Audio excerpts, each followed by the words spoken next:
Lunch என்னன்னு பார்த்துடலாமா? பார்த்துடலாம். Boost is secret of my energy. காலையிலேருந்து 10 தடவை கேட்டீங்க, அதுக்கு ஒரு கேவலமான ஒரு ஸ்டோரியும் சொல்லிட்டீங்க. அதனால் நான் கேட்டுட்டேன். பாவம் பார்க்குறவங்க அந்த ஸ்டோரி கேட்க சின்ன வேண்டாம். வயசில் ரொம்ப பூஸ்ட் பிடிக்கும், நாங்கள் குடிப்போம், ஃபைன். பட் ஆனால் இது ஒரு பேட் எக்ஸாம்பிளாக குழந்தைங்களுக்கு வந்துடக்கூடாது. குழந்தைங்க பூஸ்ட் குடிக்கக்கூடாது. ஆக்சுவலி உடம்புக்கு நல்லது இல்லை, அது வந்து நம்ம சொல்லிடலாம். அப்புறம் அவங்க இதை பார்த்துட்டு திருப்பி அவங்களுக்கு ஏதாவது சைல்ட்ஹுட் ஞாபகம் வருதுன்ட்டு அவங்க வீட்டில் குடிச்சு அவங்க குழந்தைங்க குடிச்சு எதுக்கு? ரைஸ் லஞ்ச் பார்க்கலாம். ரைஸ், தால், ரசம், அப்புறம் உங்களுக்கு பிடிச்ச கூட்டு, உருளைக்கிழங்கு பட்டாணி பொரியல், கூட்டு. இது வடை. இது வந்து எங்கள் பெரியம்மா ரெசிபி. நானும் கொஞ்சம் போட்டிருக்கேன்.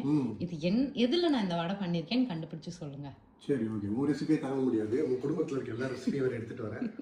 எங்கள் குடும்பத்தை பற்றி பேசுனீங்கன்னா என்ன ஒன்றாலும் எங்கள் குடும்பத்தை இழுத்துருவீங்க. ஆமாம், உன்னை பெற்றதுக்கும் குடும்பத்தை தான் இழுக்கணும், வேறு எதை இழுக்கிறது? இழுப்பீங்க.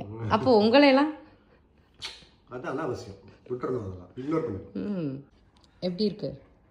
என்ன எப்படி இருக்கு? ஆஃப்டர்நூன் கொடுத்தது எப்படின்னு கொடுத்தது எப்படி இருக்கு? அதான் ஆஃப்டர்நூன் கொடுத்தீங்களா, அதனால தான் எப்படி இருக்கு. ஆஃப்டர்நூன் சூப்பராக இருந்தது, சொல்லவே வேணாம். ரசத்தை பற்றி எதுவும் சொல்கிறது. தால், அதுக்கப்புறம் வந்துட்டு அந்த வடையில் எதாவது கண்டுபிடிக்க சொன்னேன். என்ன இருக்குன்னு கண்டுபிடிக்க சொன்னேன். உள்ள அந்த டவ் இருக்குங்க, இல்லை கோஸ் இருக்குது, அதுக்கப்புறம் சில்லி பவுடரு, அந்த ஐட்டம்ஸ்லாம் இருக்குது. பட் பைண்டிங் ஏஜென்ட் வந்து எனக்கு தெரிஞ்சு கடலைப்பருப்பு. கடலைப்பருப்பு இருக்குது, ஆனால் மெயினாக ஒன்று இருக்காது. என்ன உங்களுக்கு ரொம்ப தெரிஞ்சது பிடிச்சது நீங்கள் கண்டுபிடிக்கலன்னா வேஸ்ட்டு. வேறு என்ன போட்டிருப்பேன்? கடலை மாவு இல்லைல்ல? கடலை மாவுல உளுந்தா?